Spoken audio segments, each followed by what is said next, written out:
કેવી રીતે છે કે મંઝિલ મળે કે ન મળે એ તો કિસ્મતની વાત છે, પણ તમે સફર પણ ન કરો એ તો ખોટી વાત છે. તો સફર કરવો આપણો હક છે અને સફર બધાએ કરવી જોઈએ. તો મંજિલ મળે કે ન મળે એ કિસ્મતની વાત છે, પણ સફર જ ન કરો એ ખોટી વાત છે. આપી છે પાંખો સમાન ભગવાને સૌને, આપી છે પાંખો સમાન ભગવાને સૌને, પણ જે સપનાની પાછળ ઉડે છે એ જ સાચે આંબી શકતો હોય છે. એવા આજે અમૃતભાઈ માલદે સપનાને આંબવાની કોશિશની તરફ એક સ્ટેપ લીધું છે, તો ખૂબ ખૂબ એમને શુભેચ્છા.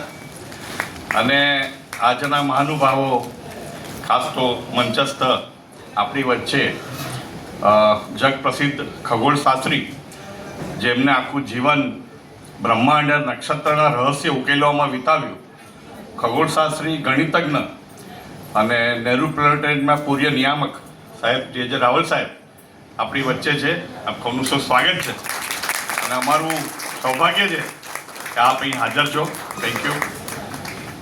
બીજું અમારા અતિથિ વિશેષ સ્નેહલભાઈને બધા ખ્યાલ છે કે અધ્યક્ષ છે મહારાષ્ટ્ર રાજ્ય ગુજરાત એકેડેમીના, પણ સાથે સાથે સંતૂર વાદક પણ છે, એટલે ઘણાને ખ્યાલ નહીં હોય.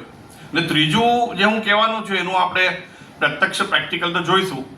ત્વરિત એટલે ઇન્સ્ટન્ટ ત્વરિત છંદ બનાવે છે, તો આપણી છંદને માણશું ને સ્ટોક લાવ્યા હશે સ્નેહલભાઈ આપણી માટે, પાકી ખાતરી જ મને. તો સ્નેહલભાઈ આપનું ખૂબ ખૂબ સ્વાગત. અને આપણા જાણીતા કવિ અને કલાગુરુજી સાથે જે હવે અમે ઉમરો ઓળંગવાની તૈયારી સાથે કરી છે એવા સંજયભાઈ, ઘણું માર્ગદર્શનનું રહ્યું છે.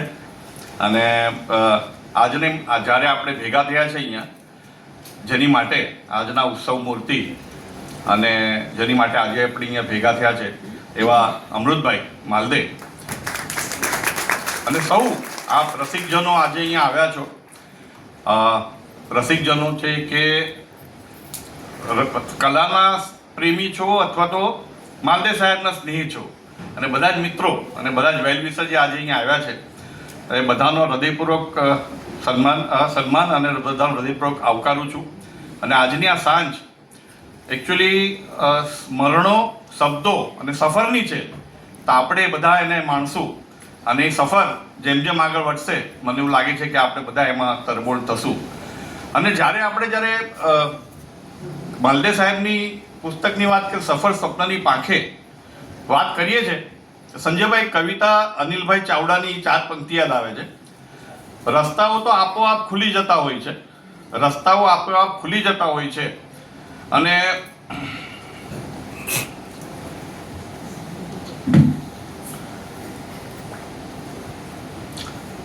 રસ્તાઓ આપોઆપ ખુલી જતા હોય છે અને સપના આંખોમાં સજી જતા હોય છે.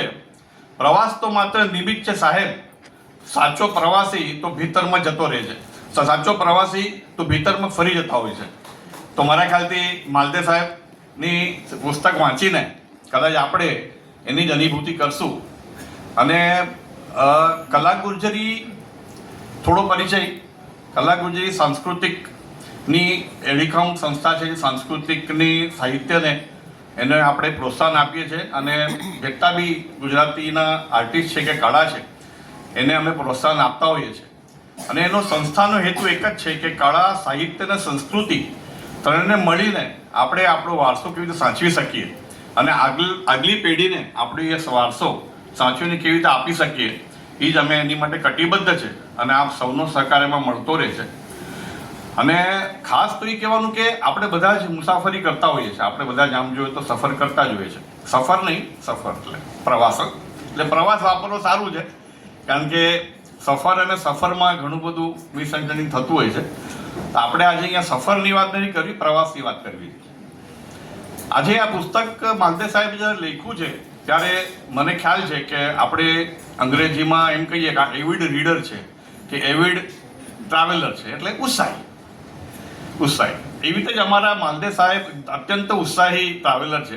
આ લગભગ 10 વર્ષથી તો મને ધ્યાન છે કે દરેક 3 મહિને એમનો કાર્યક્રમ કંઈ ને કંઈ, મારે પૂછવું પડે ભાભી ક્યાં સવારી છે, તો કોરિયા હોય કે યુરોપ હોય કે આફ્રિકા હોય અથવા ભારતનો કોઈ એવું નથી ભારતમાં નથી જતા, ભારતનું કોઈ સ્થાન હોય, પણ સતત ફરવું.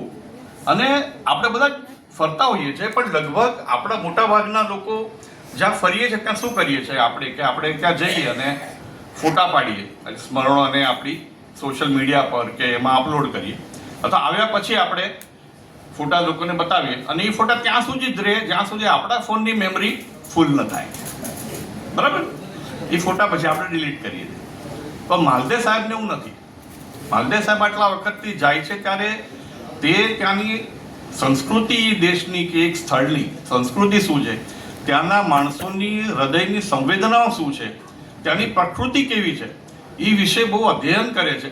અને એમને ડાયરીમાં રોજ સાંજે એના શબ્દોને કંડારે છે. મારા ખ્યાલથી એ જ આટલા વર્ષોનું એનું જે નિચોડ હશે, એક્સપિરિયન્સ, એ નિચોડ આજે માલદેવ સાહેબ આપ સૌને આ સફર સપનાની પાંખે આજે આપણી સાથે શેર કરવાના છે. તો મારા ખ્યાલથી માલદેવ સાહેબ માટે એમને વધાવીએ કે